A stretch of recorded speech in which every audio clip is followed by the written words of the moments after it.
மகாபெரிவா திருவடிகளே சரணம். தெய்வ கடாட்சத்தோடு கூடிய பொருளாதார முன்னேற்றம் நமக்கு வரணும் அப்படின்னா நம்ம வீட்டில் ஒரு சில செடிகள் எல்லாம் கண்டிப்பாக நம்ம வளர்க்கணும். மண்ணே இல்லைனாலும் பரவாயில்ல, தொட்டிலையாவது வாங்கி நம்ம செடியை வளர்க்கணும். எல்லாருக்குமே தெரிஞ்சது தான் துளசி இருக்கணும் அப்படிங்கிறது, கற்றாழை இருக்கணும் அப்படிங்கிறது. இது இல்லாமல் என்ன செடிகள் இருக்கணும்? இப்போ துளசி பார்த்தீங்க அப்படின்னா நம்மளுடைய ஆரோக்கியத்துக்கும் நல்லது, பொருளாதாரத்துக்கும் நல்லது, மகாலட்சுமின்னு சொல்லுவோம். அப்போது தெய்வ கடாட்சமும் நமக்கு வரும், பொருளாதாரமும் நமக்கு வரும். அப்போது துளசிங்கிறது எல்லார் வீட்லேயுமே கண்டிப்பாக இருக்கணும்.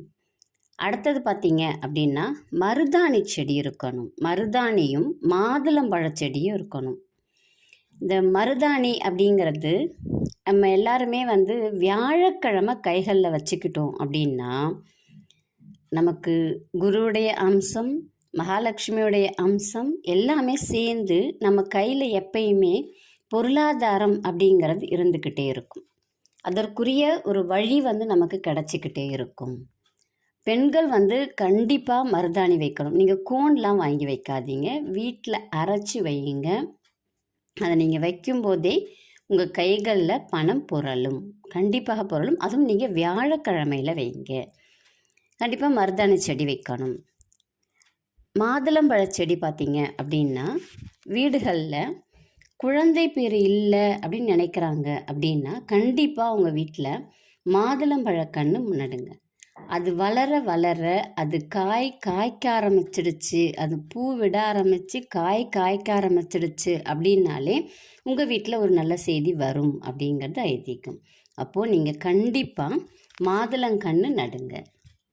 அது நீங்கள் சின்னதாக தொட்டியில் கூட வளர்க்கலாம், தப்பு இல்லை. அதை கட் பண்ணி விட்டு நம்ம வளர்த்துக்கலாம், அது பிரச்சனை கிடையாது.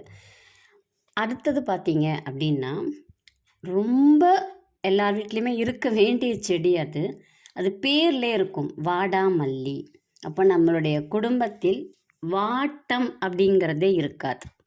கண்டிப்பாக எல்லாருமே வாடாமல்லியை வளர்க்கணும். பொருளாதாரத்தில் மிகப்பெரிய வளர்ச்சியை கொடுக்கக்கூடியது இந்த வாடாமல்லி. தெய்வ கடாட்சமும் நமக்கு இருக்கும், அனுகிரகம் நமக்கு இருக்கும். அதே சமயத்தில் பொருளாதாரம் அப்படிங்கிறதும் நமக்கு கண்டிப்பாக கிடைக்கும். அப்புறம் பார்த்திங்கன்னா இந்த கற்பூரவல்லி சின்ன பிள்ளைங்க இருக்குனாலே எல்லார் வீட்லேயும் வளர்ப்பாங்க. அதுக்கு என்ன ஒரு மகத்துவம் சொல்கிறாங்க அப்படின்னு பார்த்திங்கன்னா வீட்டில் எந்தவித நோய்களையுமே சேர்க்காது, அது வெளியில் அனுப்பக்கூடிய சக்தி அதுக்கு உண்டு அப்படின்னு சொல்கிறாங்க.